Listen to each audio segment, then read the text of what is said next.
Guncang hubungan diplomatik, PM Anwar tegur Jenderal Polisi Malaysia, jangan lindungi bawahan.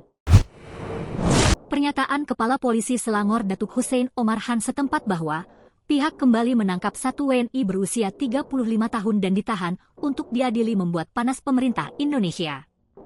Pihak Kemenlu melalui Direktur Jenderal Perlindungan Warga Negara Indonesia dan Badan Hukum Indonesia Kemlu, Yuda Nugraha mengirim not protes keras.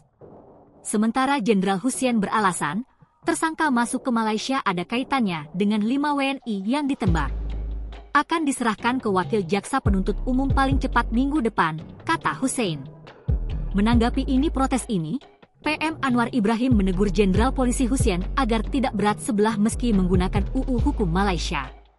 Menurutnya, kasus penyelundupan harus diusut, namun oknum polisi Malaysia yang main tembak Bak Kobe tetap diproses. Ia meminta Jenderal Polisi Hussein mengusut tuntas kasus penembakan yang dilakukan personelnya dan tak melindungi siapapun yang terlibat. Indonesia adalah negara sahabat. Jadi saya ingin bagi jaminan siasatan kita akan cukup rapi, cukup telus, terbuka, dan tidak untuk melindungi sesiapa, kata Anwar. Selain itu, PM Anwar meminta Hussein menyampaikan hasil penyelidikan ke Kedutaan Indonesia di Kuala Lumpur sebagai bukti keseriusan Malaysia.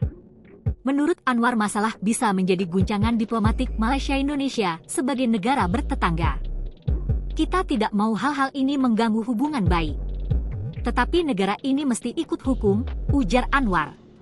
Sementara Presiden Prabowo Subianto sudah meminta PM Anwar transparan dan bersikap adil dalam kasus ini. Tentunya kita berharap investigasi transparan, kata Presiden. Download Tribun X sekarang, menghadirkan lokal menjadi Indonesia.